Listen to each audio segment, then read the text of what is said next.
How do you apologise for someone ending up in hospital because they've been bitten by your pet ferret? So you've got something in common with Alex Horn. That's cool. Yeah, Mein Kampf by Adolf Hitler. I bought Mein Kampf. So to be clear, you've spent this money putting a snail trail on your face. Yeah.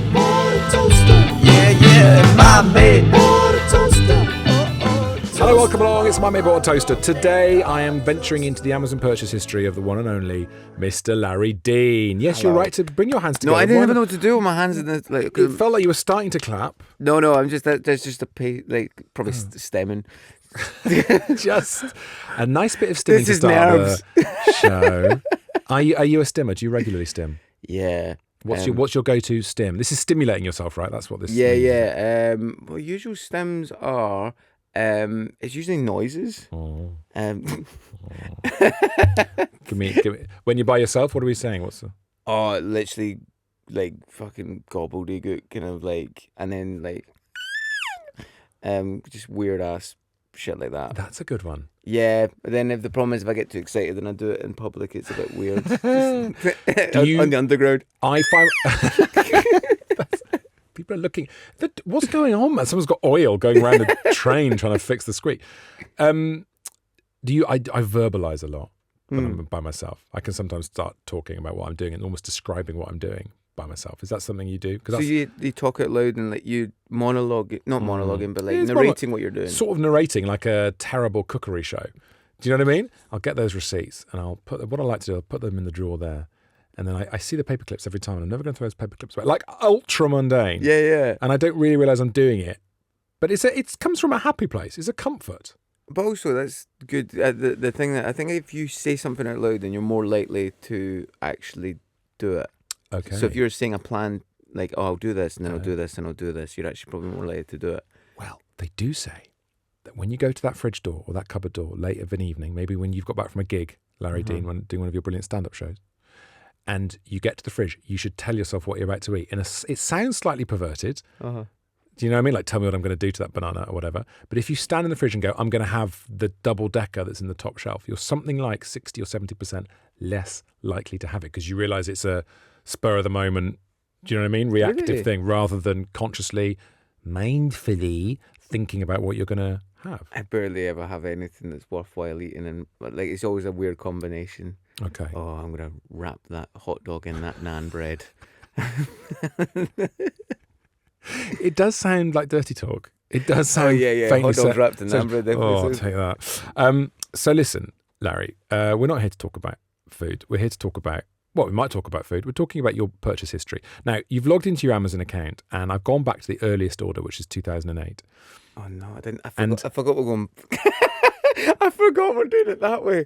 I thought, oh no. I actually, because I've been booked for this for a couple of months, and I thought, Could have researched, mate, couldn't you? Oh no. You could have had a little look back. Have a listen to any of our episodes. And can I just say, so you don't feel too bad, almost every guest. In fact, I need to make a montage of moments where I tell people that we're going right back because they all go, huh? Yeah. It's like when you bump into somebody from school and you go, oh, that's not me. And you know the old me. I've changed. You're about to bump into yourself, Larry. Oh, God. Welcome to the show. The first thing you bought, and it's not to your name, so I think there might be a bit of a glitch in the format here. You bought, on the 29th of May 2008, the Jeremy Clarkson collection. And then on the same day, you bought Jeremy Clarkson's Extreme Machines on VHS. And there's a lot of car stuff. 29th of May again. Jeremy Clarkson, The Good, the Bad, the Ugly, his 2006. Jeremy Clarkson, Heaven and Hell. Jeremy Clarkson, Hot Metal DVD. It's just pure Jeremy Clarkson. You've just bought this. I don't know what's happening, but I'm either scared for you or your dad, but someone, I think, really likes Jeremy Clarkson. I know what it is. Come on. I know what it is. Basically, I used to be really into cars. And I actually do like watching like Top Gear and Jeremy Clarkson. I find him funny. Yeah. But then I said to my dad out loud, and when was it? What month was it? 08. So this is May 2008. It's all on the same day. Oh, that's weird. I don't know why it would be May then, because I remember getting all those things for Christmas. So, like, I must have said to my dad, and then he bought them for us. But he must be incredibly organised. That is the ultra marathon of Christmas shopping. If he's starting in May, is that like your dad? Is that the sort of thing Peter would do? No idea, to be honest. Like, because he's usually got. Although actually, it would explain a lot. Because usually my dad will forget what he's bought you for Christmas. Because he's got it in May. Yeah. So he'll end up finding it a year later in a cupboard and be like, "Oh, here's your Christmas gift, Mary. Sorry about that." Your Christmas gift from 1974. Apologies. I love it. But it's very sweet then. So you've obviously said you like Jeremy Clarkson, and then for some reason he's used your Amazon account. Yeah, accidentally. Yeah, it must have been. Because I'm thinking as well, I think I was just watching like the Vietnam special, and I just happened to say, "Oh yeah, it's really funny." Yeah. And then he was just like, "Right, we'll just get Method to do with that." I mean, it is so good. That stuff is so good. Also, Clarkson's Farm is really good. I'm sorry, Yeah. I don't want to. I'm not going to be a Clarkson apologist, but I do. He's really funny. Yeah, this is the thing. You can't not. I always think. I mean, it's the thing of. I think a lot of people know as soon as somebody says something offensive or somebody has a political belief that they don't like. Yeah. It's like you're allowed to disagree with people on things and still like them. Yeah. Otherwise, I wouldn't talk to my family. So that's a good point. But because it's a weird thing of like it's all or nothing, and it's like, oh, that doesn't make sense. Because even if like, I mean, even with like who you vote for and stuff, it's like if you look at manifesto, there's usually about like. It's usually what's the most thing I'm going to agree with. Yeah. There'll just be one element to it, and the rest comes with it. Oh, yeah. It's a good way. It's a very sensible approach to things. There is a big theme in 2008 of cars and comedy, because you've got Dara O'Brien live, and you've got, this is nice, 8th of December 2008, you bought the Celtic Football Club bedroom rug. Oh, I've still got it. Have you really still got it? Yeah. So how old are you in 2008? 2008, I was 17, 18. Okay, disgustingly young. Disgustingly. So still living at home. You know, it's so funny though as well. I'm thinking probably all the purchases as far as we go along is me trying to stay young. Excellent. It's going to, like, the amount of skincare stuff is probably going to come up. Well, your skin's looking very good, Larry. It's clearly working. Like, I've got the sellotape on my ears at the moment. But you bought a football club bedroom rug. Yeah, I think Sweet. I've actually had to give a lot of my Celtic stuff away because so me and my partner were going to sell the flat soon, and we thought, well, we need to decorate it the way in which it'll be good to sell. But I thought I don't want to decorate it. You know, when people decorate their flat just before they sell it, and then they have that regret of, oh, we could have actually just lived in a nice flat, but instead we've done it up for somebody we don't even know. Yes, So yes. I thought what we'll do is we'll do it up like a year before. And I thought, I can't put Celtic stuff all over the walls. There's something just, like, as much as you love your football team or you might like football, going into someone else's house that's got football teams, you think something bad has happened. You know what I mean? Like, They've paused in time at an age. yeah. I've got a big Liverpool scarf over a picture in my room, and it's in the background of a Zoom call, and the number of people who've started Zoom calls with me and gone, it looks like a teenager's bedroom. I'm like, what do you mean? It's my Liverpool scarf. I'm a Liverpool fan. And I feel like I'm not going to let that go, guys. I'm going to leave this stuff in here. That's a signed Jurgen Klopp program in the corner. Yeah. That's serious stuff. But hold on, so have you got a garage? Or like a basement? No, that's in my... No, neither of those things. But I've got like a spare room where I do my work and Zoom calls from. If you had like a garage or a basement, or would you turn it into your little, like, your little... I mean, how condescending that's it. Yeah. Would you turn it into your little man cave? Yeah, my little TARDIS. Go back in time. Just walk in there and suddenly it's 1995 again. I mean, no, I wouldn't, I don't think. I'm not sure I'd be allowed to. But I have got a little corner that's mine. And if we were to sell the house, I would have to change almost everything about it. It's so cute. It's so cute. That corner's mine. My little Gollum bit, yeah. That's what it is. I go a little Gollum-y. And I've got, it's where the broadband's at its strongest. There's a great signal there. And what scarf is it, though, from a Liverpool scarf? Is there a specific... No, it's just a generic Liverpool... Oh, it's the Champions of Europe, and it's all the captains from when we've won Europe, which is 6 times. So it's like 3 either side. Oh, you guys never tell us about that. Yeah. It's just something we've done. But we don't really like to dwell on it, to be honest. We don't live in the past, guys. We don't live in the past. Although on this show, we literally are. I'm totally always in the past anyway. Right, okay. So you are... So at this stage, are you... where do you live at this point, by the way? 2008, I would be So you're living back at home? that'll be just before I moved to Southampton. So I'm assuming that'll be Glasgow. Okay, so we're back in Glasgow, right? Okay, and loads of Christmas things as well. Christmas 2008. You've bought the Blessings of Christmas Meditations for the Season. What? Yeah, you've bought you've bought the complete 7th series of the Gilmore Girls. Oh, that was for my sister's Christmas. It's presents, mate. It's presents. This is lovely. I'm not outing myself as a You've as a Gilmore Girl fan. you've bought Microsoft Flight Simulator 2004, Century of Flight. Yeah, that was for me, that one. Have you spoken to Matt Richardson about this? Yeah. He's a heavy user. geek. Yeah. He's done some miles. He has done some miles on his flight sim. I know. I think even though I'm quite geeky, but chatting to him about it, I was like, wow, all right, yeah, just kind of move away. Yeah. like when you get to group therapy and there's always someone a bit weirder than you, so you feel better. That's it. Thanks, Matt Richardson. Yeah. You take the hit there. So flight sim is you like your computer games? Yeah, I think flight simulator it's relaxing as well, and then it's just cool being able to. It's just nice to be able to go on any flight and think, I could do that. So do you then go? Hang on. So do you go on real life flights now that you're traveling the world as a stand-up? Do you go on flights and think, I've done this flight on Flight Sim 2004? No, I don't, because usually the flights I would do is I'd try and land a 747 in an impossible airport. Okay. So it'd never be something Heathrow to JFK. It would always be Nice. take off from somewhere like Heathrow, but Yeah. then land in Trinidad and Tobago on a runway that's too short. Do you crash on Flight Sim? Yeah, I think everybody's done Is that. it quite satisfying? There's good explosions and stuff, or does it just stop? I mean, even I think when we found out the terrorists would practice on Flight Sim, you thought, Hang on, we've all what? done that. Is that what they were doing? Yeah, that's what they did. I didn't know Yeah, that. They were using that's why I flight. downloaded it. Oh no, they were using pre 9/11. Yeah, they used Flight Simulator too. But everybody did that. Remember, whenever somebody would play Flight Simulator, he'd always crash into buildings and stuff. Yeah, I don't remember that. I was outdoors. You know what I mean? I never really got into Flight Sim. I was more like, what was I doing? Like Mario and Call of Duty and stuff like that. I'm still lingering on this idea that they played Flight Sim to practice. That's just horrifying. Yeah, I suppose they couldn't really do it with Mario. But then I think If only they'd had Mario Kart. yeah, It'd just been 9/11 would just been mushrooms and bananas everywhere.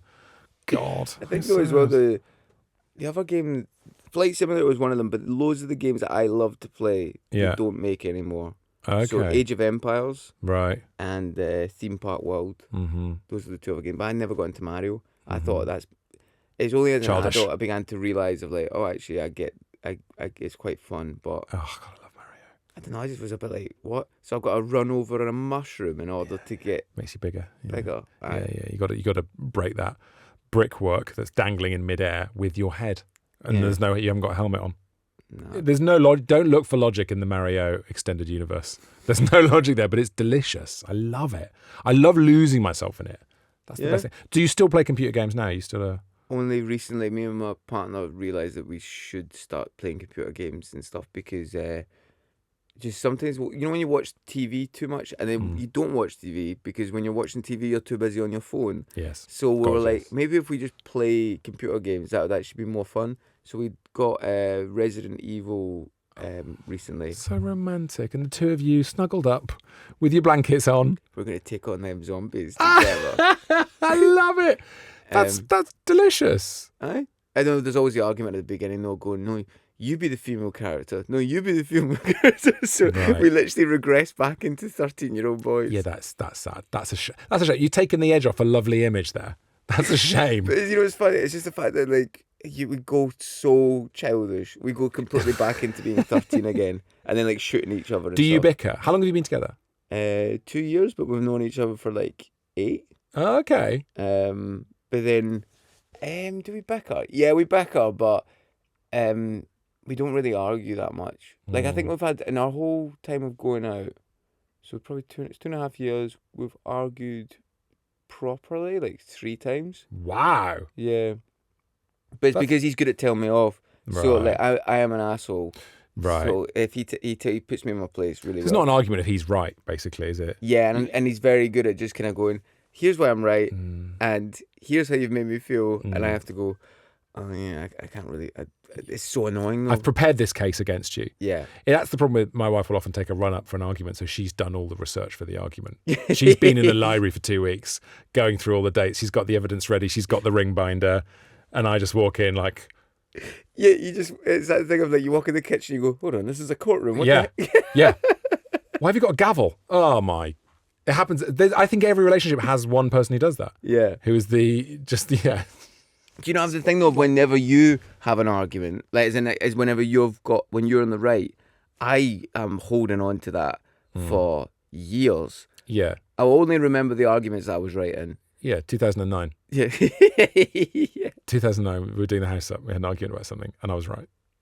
And you've got to keep bringing it up. Randomly. Twice a week. And it is that is like an old photocopied document now. That is wearing thin. It's not working anymore. What's the point of being right though if you can't celebrate it? God, I'm literally right once a century at the moment, but you know what? It'll change. It's fine. All right, we're going to 2009 now, Larry, and I think it's fair to say we can see what's going on in your life because we started with you in Glasgow, right, living at home, and now suddenly you've bought Teach Yourself Stand-Up Comedy, Step by Step to Stand-Up Comedy, Getting the Joke, The Art of Stand-Up Comedy, Comedy Writing Secrets, and The Naked Jape. I suspect you might be getting into comedy. I'm getting reading between the lines. Yeah, that was the year I started doing like trying to. Well, that was when it's funny when you say I started doing stand up then. Yeah. Because you know that thing of at the beginning when you go, oh, I'll do 4 gigs a year, and that's me doing stand up. Yeah. And then you meet a professional that says, no, you got to do four a night in London. Yeah, God, it's exhausting. It's exhausting. So hang on. So where were you at this point? Are you still in Glasgow now, or did you move down to? You said Southampton. Yeah, that was Southampton. You're at uni. Southampton, aye. Right. You were uni there, or Yeah. you just? Oh, okay, right. And doing stand up down there, and it begins. Yeah, I think I was so scared of doing stuff in Glasgow anyway, and that because everyone else, you know, that slogan of "People make Glasgow." It's because every fucking Glaswegian talks to each other. So it's like if you have a bad gig, everybody knows about it by the next morning. Yeah. So I didn't want it to go back to my parents and that. Actually, funny enough, I hadn't come out as well, and I think I wanted to make sure I could talk about whatever I wanted. So I had this kind of weird secret life in Southampton, which I was gay there, and I was like not in Glasgow. Wow. So then I thought that's why I felt more like, oh, I can say whatever I want on stage. Because there's nothing worse. You know when you get booked for a gig and you think, I can't say that, I can't say. Well, sometimes you get a gig where they'll say, listen, don't bring up this or that. And that's like, well, that's all like, I'm like now a wasp hanging around an old corpse. I just want to know what's going on. Like, do you know what I mean? I can't leave it alone. You have to be free on stage. But you know what happens is when I think when you get conditioned into not being allowed to say whatever on stage. Yeah. And as soon as they don't say it, you go, now's my chance. Yeah. I had that at a corporate. It was like it was weird. It was a corporate, but it was like a charity corporate. But they were raising money for a hospice, but it was all these really rich people, and they die too. But it's that thing. I thought this isn't really a charity gig. It's more of a tax deduction exercise. Yes. And they showed a video before the show of a guy who was dying, and he said he needed more money and stuff. And like he's saying, "Oh, and you know, my nurses, we don't have as many nurses as we had. Please help us." And then it finished, and then it was all quiet. And then the lady who booked me nudged me and went, "You have to go on now." And I was like, "Fucking hell!" So I walked on, dressed as a nurse. And it's the only option there. It's the only thing you can do. Here we go. I'm ready to help. I literally went on and just said, I was like, "Oh, sorry for because there was a weird pause afterwards. I was like, sorry for the weird delay, guys, of coming on stage. I just thought they were going to show us blooper reel." And then I had to host this thing for 2 hours. And they did that not get a laugh? No. Oh, one table liked it. One table of normal people liked it, but all these millionaires who wanted to feel good about themselves did not like it. That's so funny. We just need no mercies. Sorry, I'm going to have to go again. Sorry. Cut there. Ooh, what am I like today? It'll be all right on the night. It'll be all right on your final night. This is dark, mate. This is dark. Okay, so that was very interesting, though. So basically, you go south of the border, you go to England, and you become gay, according to your parents. Yeah, I mean, This logic. yeah, that's what happens, isn't it? It's all you us down here, man. It's like, the border's the thing that makes you gay. So when did the moment come? When did you tell your parents? When did you come out? You just get them to go to a gig in Southampton, surely. Oh, absolutely not. 23. The thing I had to have first, I had to have a boyfriend first, just so I could be like, I'm gay. Ah, but so's he. So, so there was 4 years of gigging. Right. When I was free to say whatever I wanted, providing I was in England. Did you ever worry that there'd be someone there who'd report back? Yeah. So I did a competition thing, and when they filmed all the acts, I think it's so wrong for people to film new acts, regardless of or make it a rule that they can keep the video, because I'm just like, they're shit at the beginning. What's the point? And they still live on YouTube. Yeah, it's forever, so unfair. and it's rubbish. Yes, totally unfair. And but mine was all gay stuff, and I was like, so I had to email them, and look, they were really understanding. So yeah, so I hope so. If anybody's annoyed about their new act video being on YouTube, just say you were talking about gay stuff, and you might get it removed. Imagine if your dad put his Jeremy Clarkson DVD down, watched YouTube, and found out his son was gay on YouTube. What a way to find out! Can you imagine? That would be so fun. I should have done it that way. To be fair, Would have really been better. Story. You'd have got a lot of likes, mate. He would have unsubscribed, but you'd got a lot of likes. Moving to 2010 now, Larry, you've bought the Essential Ozzy Osbourne. Yeah, nice. Anything to say? I love Ozzy Osbourne. Yeah, and I love Black Sabbath. Yeah, but then I have the weird thing of I have phases on my music. So like, never it would be like Elvis, then Black Sabbath for a bit, then like, I don't know, even ABBA, just whatever. But I mean, this morning I love Black Sabbath, but this morning I was on my way here listening to the Pet Shop Boys. I love the Pet Shop Boys. They're great, aren't they? Favourite Pet Shop Boys song? I actually love their cover of Always on My Mind. It's gorgeous. Yeah, it's so good. They're so good. What's yours? Suburbia. Let's take her. But sung by Morrissey there, apparently. I always feel like the Pet Shop Boys don't get the credit they deserve. I always feel like they're somehow not acknowledged to be as brilliant as they were. They were one of the top UK bands in the 80s. Oh, yeah. People don't give them enough love. You know what weirdly brought on my Pet Shop Boys listening, though, is the advert for EE. No, I've not seen it. There's a Pet Shop Boys song in an advert for EE at the moment. That's what's done it for me, yeah. Oh, I was on Halloween at midnight. They showed a screening of The Shining at the cinema near mine. Yeah. There's no Pet Shop Boys in the cinema. I was gonna say, in the Shining. But what it was is my boyfriend got really hyper, and then he just randomly went 10:30, and I was like, oh yeah, that's in a Pet Shop. Oh my God, it's quite a good Neil Tennant impression. Yeah, so now we're in this phase of at 10:30 every night we have to message each other saying 10:30. 10:30, like Neil Tennant. Sometimes you better off 10. There's a gun in your hand. This is something I've never seen before on this show, and it's something I love about the show. There's so much variety in what people buy. I've never seen the Ferret handbook. This is a series of books on how to own a ferret. You've spent £3 on it. And it talks about ferrets being lovable animals. They're very active and inquisitive and require training and supervision if they are to be kept in the home. Here is detailed information on keeping a healthy, happy, and most importantly, I like this, compatible ferret. Imagine if you're on a dating app and someone said, what's he like? He's compatible. So, Larry, take us through what's going on here. I used to own ferrets. Okay. Was this the beginning of your This ferret? is the beginning, aye. Why? So, listen, I mean, I don't know if there's many people that get to their second year of university and think, well, you know what I'm missing? It's a few ferrets. A rat on a lead. Yeah. So I took this big interest in ferrets. How? What, did you see one or what? So I think it was because I love dogs, and I found out that dogs obviously would be hard to look after. But then I thought, oh, well, if it's almost like, I've always been told that ferrets were like similar to dogs, right? But they're actually more similar to kittens, to be honest. But then, and I thought, well, maybe if I just have them in a cage, like in my back garden bit of the shared house I was in, then all my problems would be solved. The funny thing was with those ferrets, right, is I got them just before I had to go back to Glasgow for the summer. Wow. So you went back gay and with ferrets. No, my mum would not allow me to bring the ferrets back. And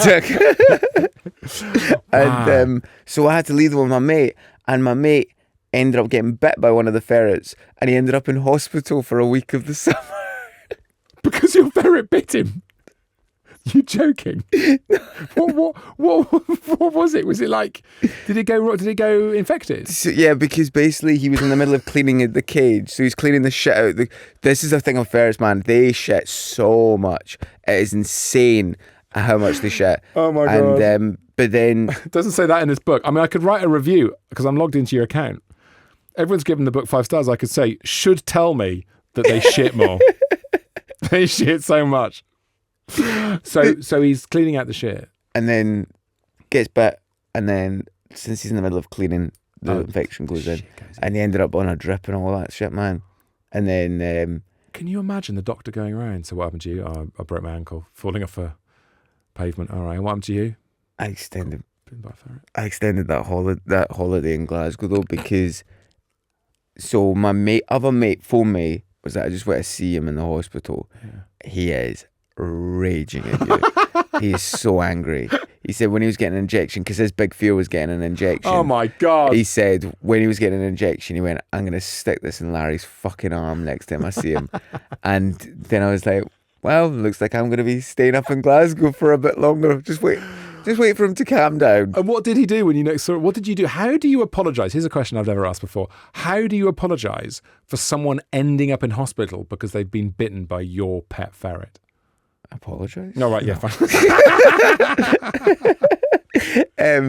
I can't remember exactly how I apologised. I think I texted him first because I don't know, I hate getting shouted at so much.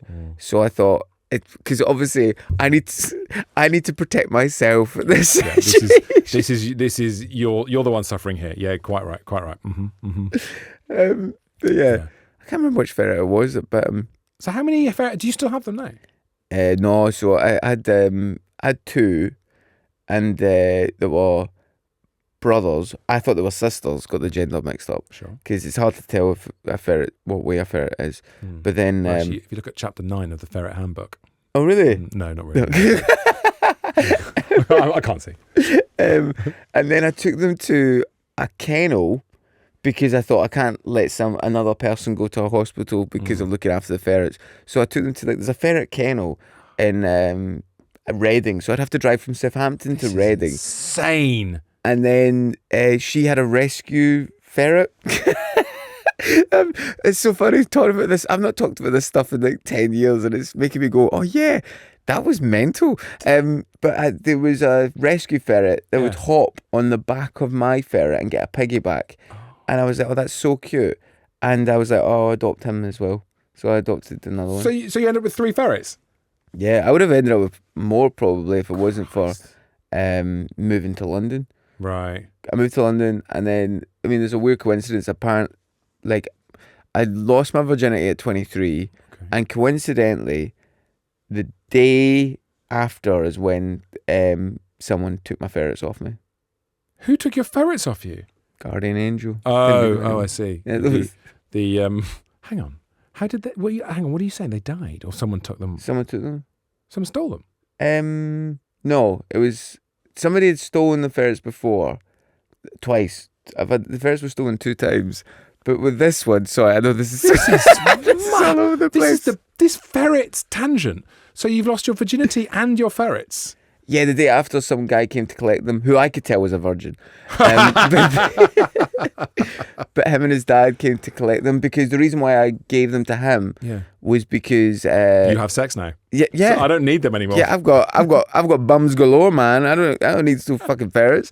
The reason why was because a kid in the block next to me kept stealing my ferrets and kept opening the cage door, and I thought, well, I don't want the ferrets to get killed. Oh. And they can't. Annoyingly, ferrets are not as high on the priority scale as kids, so I can't get rid of someone else's kid. So I thought I have to get rid of the ferrets. Ridiculous. Also, they fucking stunk, and the only place I could left them out was in my room. This has not been a great advert for ferrets. They're really nice, but my God, man, they take a lot of work. God. So they went off. Do you know what happened to them? They just went and lived in the country somewhere. Ferretland. The guy kept sending me pictures of the ferrets. He started feeding them bugs and shit, man. I was like, buy ferret food, you fucking freak. What the hell is he doing? Yeah, he's the freak. Yeah, you're right. Yeah. Well, all right. I don't know what ferrets usually eat in the wild, man, but I don't think it's something that flies. Yeah, that is weird. Maybe Especially, well, if you're a ferret who's been brought up on nice sanitized ferret food and suddenly you've got a fly in front of you. Yeah, man. My ferrets live like kings. God, that's what they always say about Larry. You know Larry Dean? Yeah, his ferrets live like kings. Let me tell you. You know what made me love ferrets though? Do you ever see Kindergarten Cop? Oh God, years ago. That is not a dog. It is a ferret. So I got to say it all the time. How many times a day did you say that? Oh my God, I'd literally say I'd text my mates before they came over. I'd say, can you just, do you want to meet my dog when you come in? Oh, so good. Just so they'd say it. It's not the dog. Okay, look, we are moving into 2011 now, Larry. Okay, you've bought all sorts of stuff. I don't even know when to start. The Osbournes, because as we've established, you like Ozzy Osbourne. You bought Jason and the Argonauts, Clash of Titans. Jason and the Argonauts, again, on DVD. Percy Jackson and the Lightning Thief on DVD. Got into my Greek mythology. You got into Greek mythology. Yeah, exactly. Do you know how like these phases though, when you have like one? Yeah. But yeah. And Amazon really encourages that. You get really into something, you buy it all. More ABBA Gold. See? All right. There you go. Skins, series 1 to 4. All sorts of stuff. Loads of DVDs. How to Speak Dog, The Intelligence of Dogs. This is in 2011. Did you get a dog? No. Okay. Find out they weren't that intelligent. Didn't think it was worthwhile. Let's shuffle our way now into 2012, Larry. See what we can find. Plenty of orders in 2012. Quit Smoking Today. To Paul McKenna. And a spider repeller deterrent. Because obviously if you stop smoking, all the spiders are going to come for you. Oh yeah, it smells nice in there again, man. So, yeah, exactly. Let's get in there.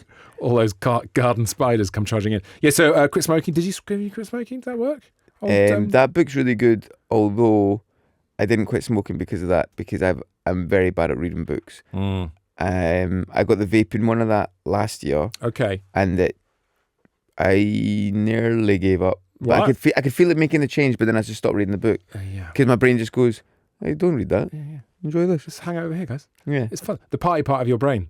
Yeah. Just hang out in the party bit of your brain. Because that bit of your brain doesn't worry about anything else. It doesn't care about your lungs. Your lungs. Exactly. Your general health. Just strawberries smelling steam and ferrets and chatting to dogs and stuff. I think though with the way I gave up the smoking was I got glandular fever. Oh. So, I mean, but it's great because when you're like ill for 2 weeks, you can't smoke. And that means you've already got over all your withdrawals. The cravings have gone. Aye. You've seen the cravings out with a really nasty illness. So now I need to get like glandular fever again to get rid of the vaping. That would be an interesting injection to get in a chemist. I'm really addicted to vaping. And then instead of vaping shops everywhere, you get glandular fever shops popping everywhere. Just getting a little bit of GF just to switch the vaping. Everyone's trying to give up vaping now. Yeah. I think you know what? Right. I'll find someone with glandular fever. They'll email the show, tom@toasterpod.com. Could you give... It's a kissing disease as well. There you go. Someone will come up to you and kiss you. Brilliant. It's like the best injection you can ever get. There you go, right? No more spiders. Spider X, spider repellent. Oh, no, I remember that time. That was a bad time. Are you scared of spiders? I'm terrified of spiders, but I moved to a basement flat. Oh, what you mean is you moved in with some spiders? Yeah. I had a basement flat years ago. Dark, damp, spider paradise. I mean... And they're just like... And they are so confident because you're in their space. Yeah. And they are massive. To be clear, I'm not scared of spiders. Like, I could pick one up. Absolutely fine. Yeah, it doesn't bother me, mate. Doesn't bother me. Pretty ballsy over here. But some of the sizes of them, I will squeal like a girl when I see those big, like the size of your hand. Yeah. Just crawling out. You're like, oh, how? I know, like, one of them I saw, it was humongous. And I was in London at this point. Yeah. And I was just like, I'm looking at him thinking, I was like, where did he get his ticket to it from Australia? Because it was honestly like that's, and I thought you can't get that in the UK. Yeah, you can, and they're often that big because they're pregnant. Oh my God! who'd fuck a spider? I mean, a ferret, probably. So what do you do now when you see a spider? Does your other half step in?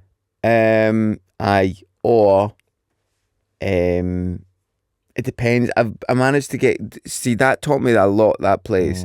So conkers help. Is that real? Is the conkers thing true? I've always noticed that it does help, but peppermint is even better. So if you get peppermint spray and put it around. Is that right? Aye. Is that right? So they don't. So spiders smell the peppermint and they don't come in. Yeah, like strong kind of citrusy smells as well. They don't like. Oh, okay. But in a basement flat, you're probably just gonna. It's probably pointless. They should go halves on you with the rent.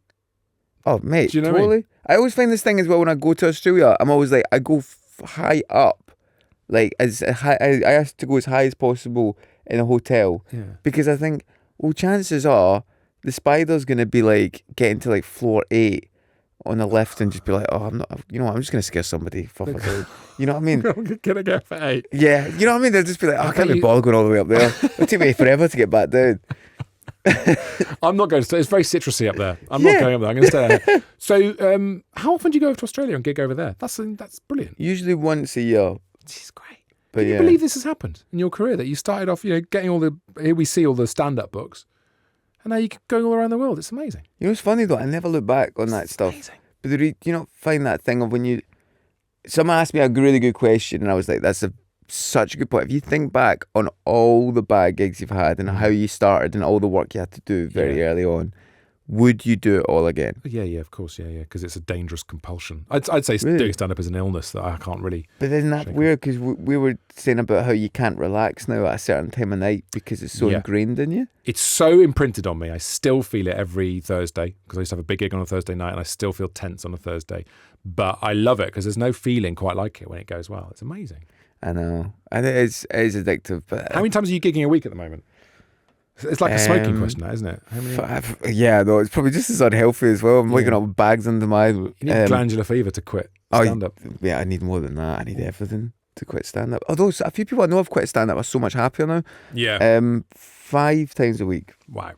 But I need to cut it down, man, because I've noticed this thing. I noticed when I take a day off before a gig, I'll have a much better gig because it doesn't feel like a run-in-the-mill thing. It feels special then. Yeah.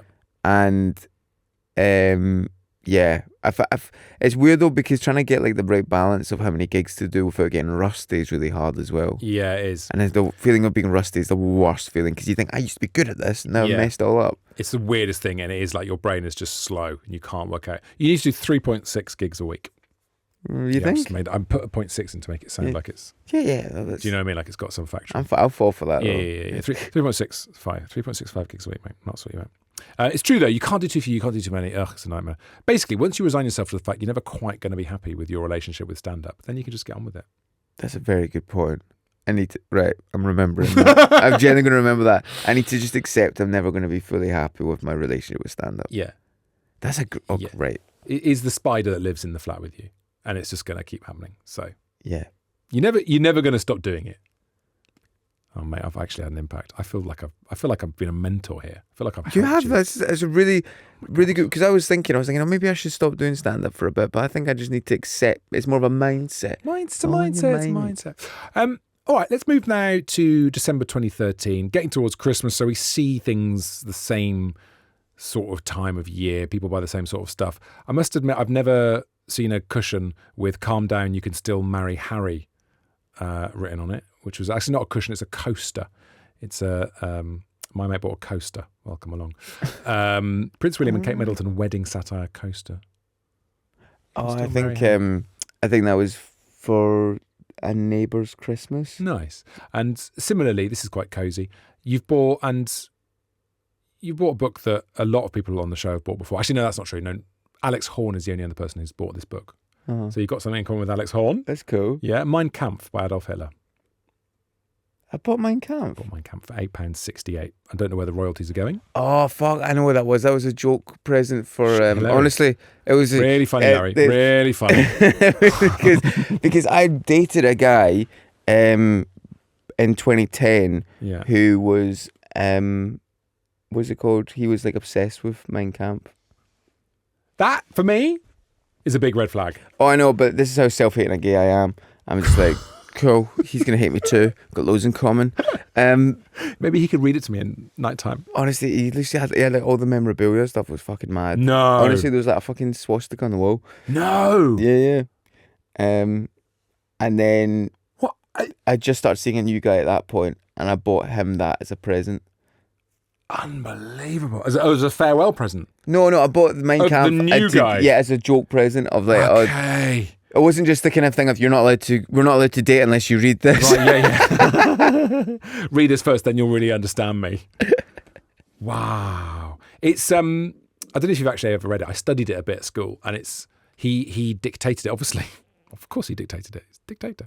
But he just read it out loud. It's just someone just wrote down him talking when he was in a prison cell in 1923, I think it was. And it's just complete. Obviously, of course, it's garbage, but it's just like rambly. It's rambly, and it's just that almost stream of consciousness, like listening to someone tell you their dream. Like it's crap. Yeah. It goes on page after page after page after page. So people obviously rightly are quite scared of the book and talk about it because it's used as an emblem, of course. But the actual content of it is like, mate, it's a bit like David Icke when people go, "Oh, David Icke's crazy," and you go and watch him and go, "Well, yeah, look, it's nonsense. It's you know what I mean? Yeah. It's just it's nonsense." It's weird. I've never read it. Although I watched. Have you ever seen the Robert Carlyle, The Rise of Evil? Hitler. Yes, years ago. Yes, he plays Hitler. Yeah, fucking phenomenal as Hitler. He's so good. I can't believe we've been on a Ferret tangent and now we're on a Hitler tangent. Hitler's one of the things of like one of my random like interests is World War II. Yeah. So like for like a month of the year, I'm like obsessed with World War II. Then for a month of the year, I'm obsessed with Greek mythology. Then it'll be Titanic always comes in. Yeah. There's always like a period of year. You've got your comfort obsessions. Yeah. There's always a period of everyone's year that you're obsessed with Titanic. Yeah, of course.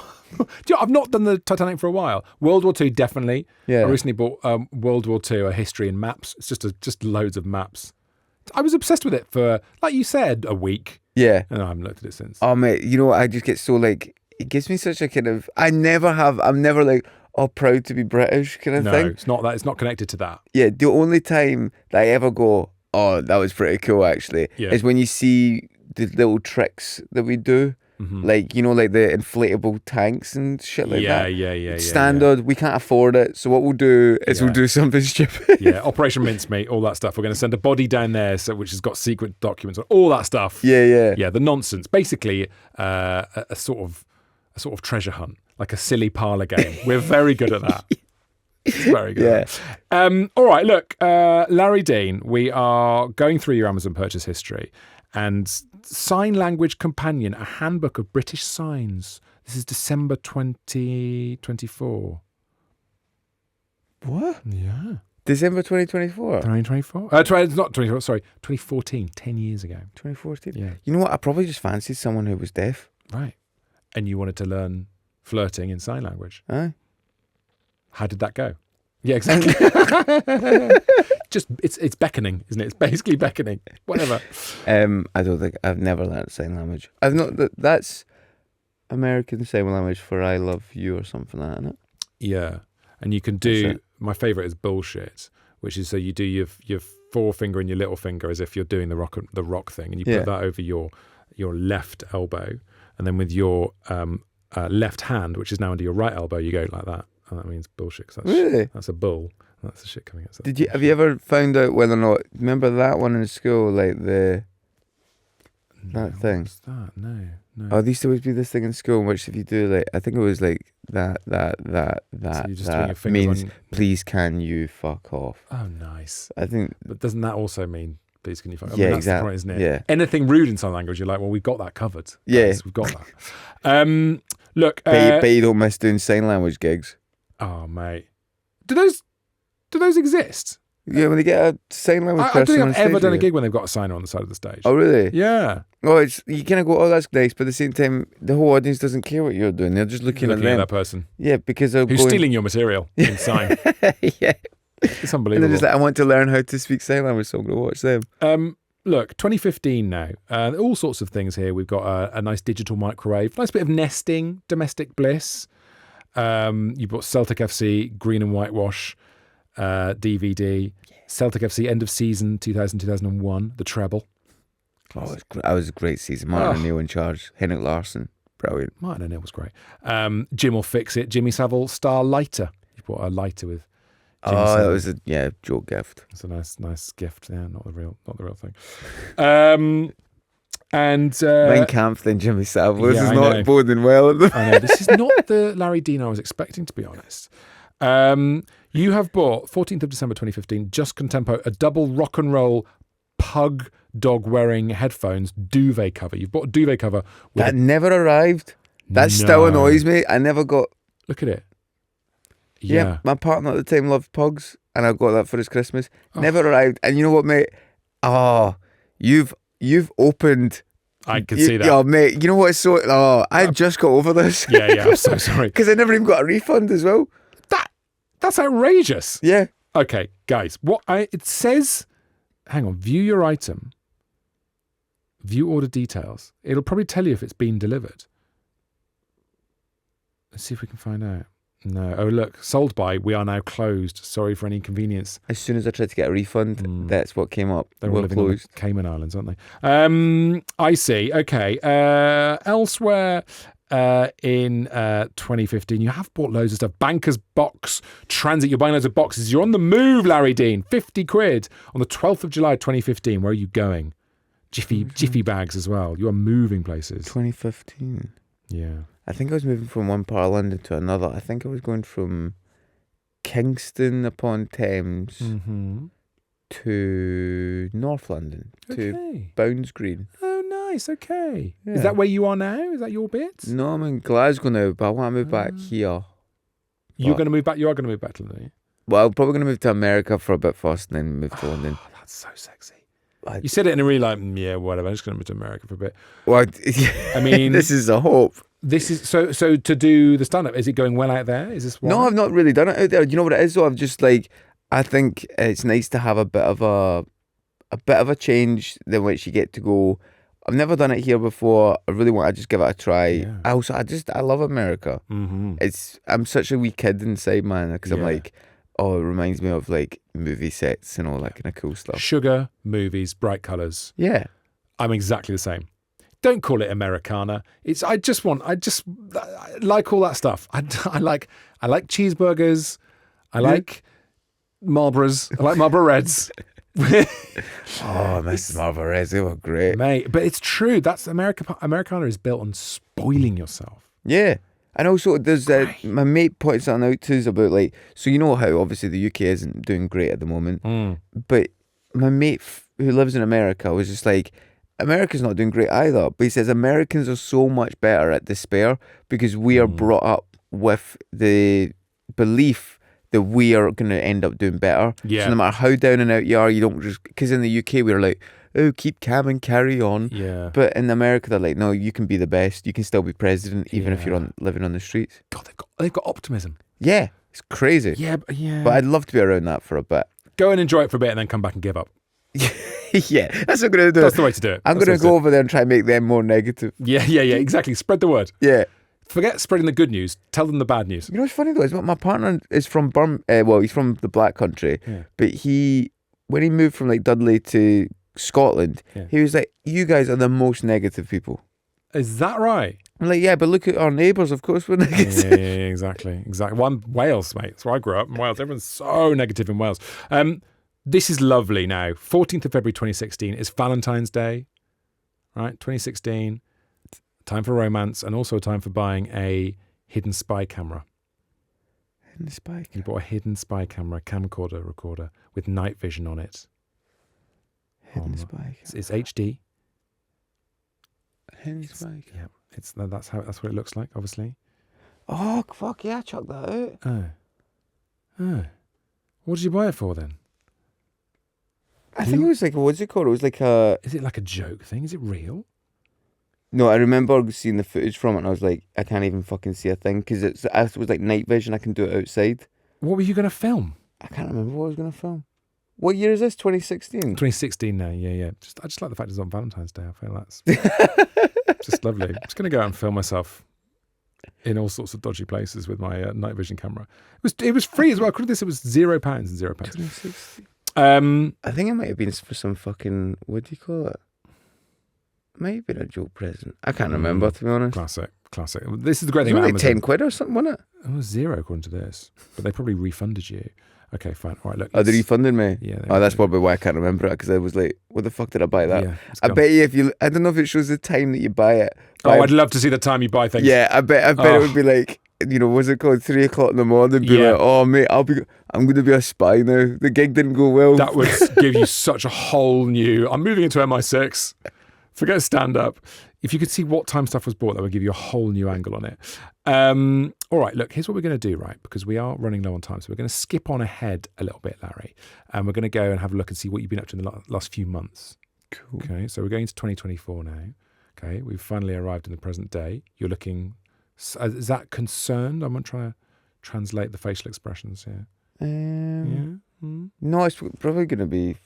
I don't think I've been ordering that much recently. Okay, well... It's going to be nicer to know why I've ordered it. Yeah. Because a few of those ones I was like, I can't remember why I'd ordered that. It's really interesting because you can see what's going on in your life, right? Considering we started off with Jeremy Clarkson stuff and cars, right? Mm-hmm. And now we have mattresses, 180 quid on a 12-inch memory foam hybrid mattress. Oh, yeah. How good is that? You know what it was? Go on. I was staying in the halls of residence for the Edinburgh Fringe. Fuck me. Why are they treating students that badly? It is a small wonder that people don't leave university with a hunchback. yeah. They've been sleeping on a bag of springs. I felt like I'd been put in prison in North Korea or something, Yeah. man. I was like, this is horrendous. And Was then... it Pollock halls with the one just under the... No, it was the... No, but that looked... I've stayed there. That looks horrendous from the outside, man. Yeah, that is like a prison barracks. I stayed there in Edinburgh like 20 years ago, and it was the same thing. You just lay there going, ow, ow, ow. Yeah. Ow. You couldn't move. And then... so I thought I need to just get something that's going to... So that arrived about a week into the festival. But then at the end of the festival, I'm like, I don't have any space in my flat for a single mattress. So I ended up just having to give it to... I think I had to dump it. Because, oh no. Did I? I did. You couldn't take it back to Glasgow? No, my flat isn't that big in Glasgow. I've only got like a 1-bedroom flat. Yeah, but all you've got to do is put it on top of the bed. Like, this is... No, but it's a single mattress. How mental do you think... It would be so weird if you had a double mattress and then just a single mattress in the middle. Yeah, just having someone come back to mind. Welcome to the pyramid. It will look like that's where the gold clients go. That's bronze, that's silver.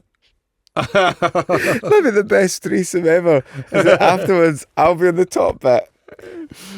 You go on the memory foam, go on. And elsewhere, look, I wonder if this is related to Edinburgh as well. You bought a sum up machine, 31st of July. Yeah, it's it. So this is the bit at the Edinburgh Festival where you get to the end and you have to give your beep. Can you pay me, please, for the jokes I've I told hate you? it so much. Did you hate that? How did you get on with that? I'm so bad at doing a bucket speech as well. Ugh. I find it so... So what's weird is like you already are charging like £10 for people to come in. Yeah. But loads of shows are obviously like £20, like £25. What? But yeah, like at the Pleasance and stuff, I think. I don't know, maybe I'm getting that mixed up. Okay. But then I think those sometimes... You know what's... All right, I looked at tour stuff. Yeah. And some tour shows are like £35. And then you go like, well, if you paid £10 to come and see me, maybe if you want to put an extra £5 in if you're loaded. And did people do it? Yeah, people did it, but I just was so bad at asking for it because if you're apologetic when asking, Yeah. then they're a bit like, no. But So if what you're... is your bucket speech? Because it's called the bucket speech because it's the moment at the end of your free fringe gig where you're like, you stand there with a bucket and say, just looking for somewhere for a hostel for the night. I've got my memory foam mattress. Unfortunately, I haven't got a roof over my head. I should have gone done with the that, memory. mate. Well, mine was basically, folks, you've been absolutely lovely. I hope you really enjoyed. I hope you enjoyed the show. I'm going to be holding a bucket at the end if you want to, or if you want to put money in it. But if you don't worry about it. Thanks very much. That was it. That's it. Okay. But I know When you go to America, you can't do that, mate. This is my point. put right? money in the bucket. Yeah, yeah. Are you going to change your personality when you go to America? Seeing as when you went to Southampton, that's when you could finally be yourself and talk about being gay on stage. When you go to America, who's Larry Dean going to be then? I'm going to be straight again. I'm going to do it, man. I'm going to, because I'm already gay in Australia.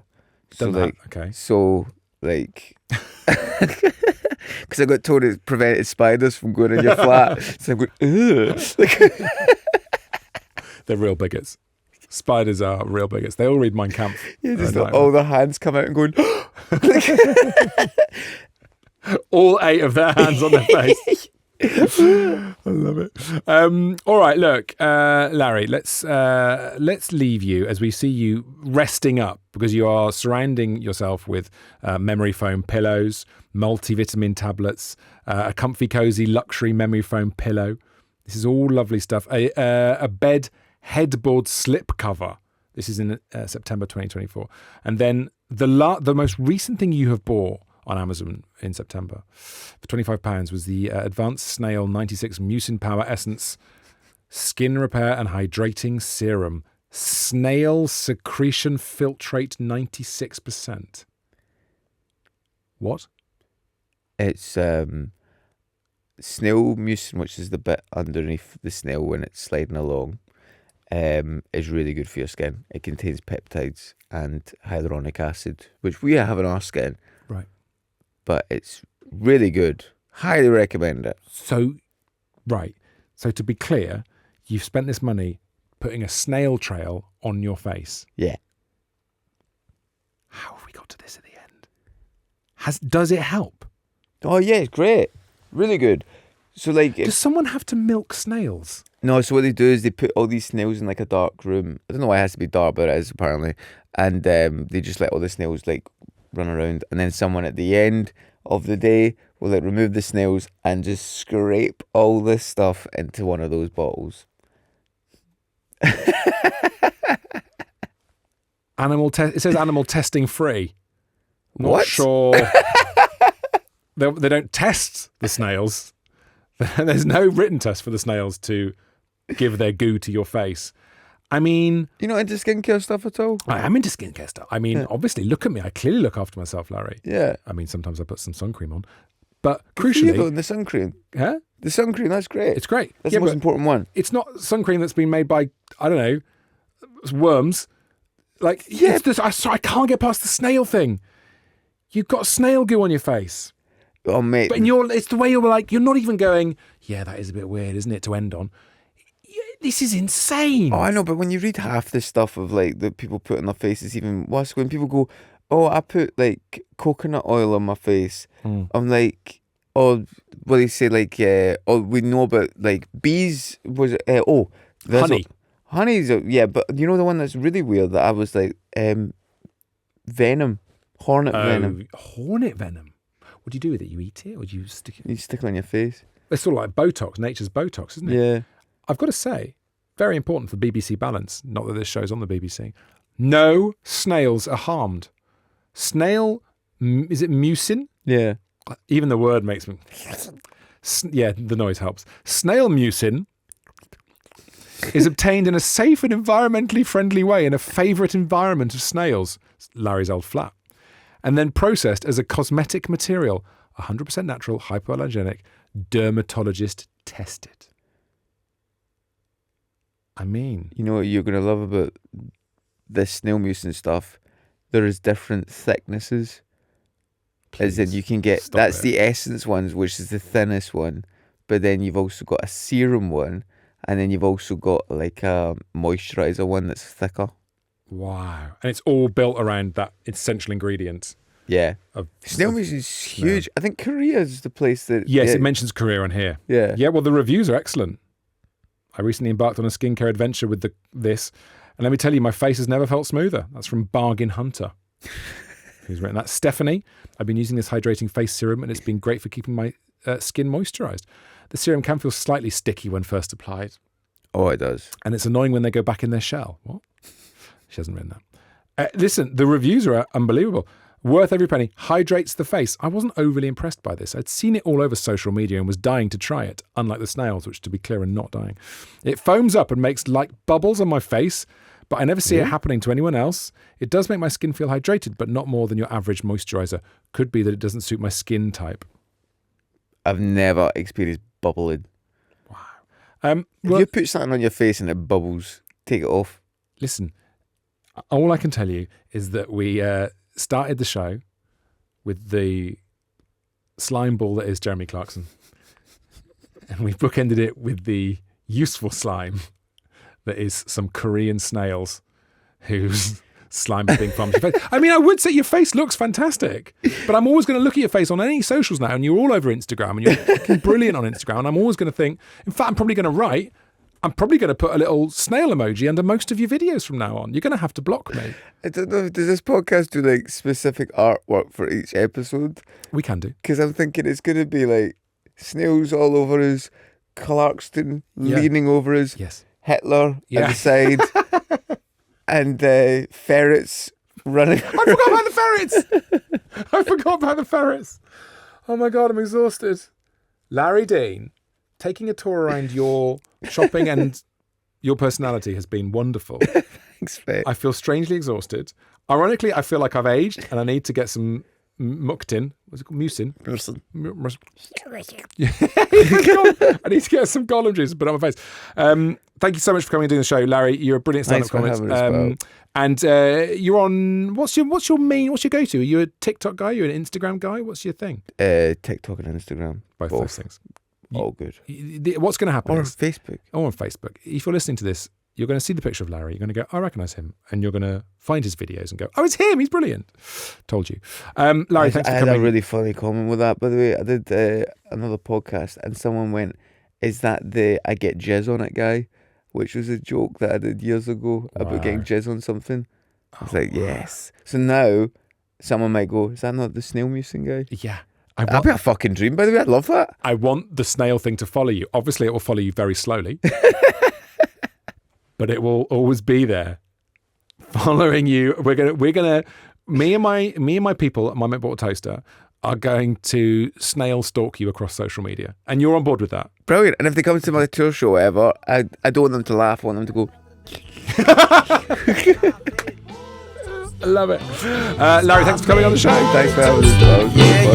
My Mint Bottle Toaster, toaster for my love.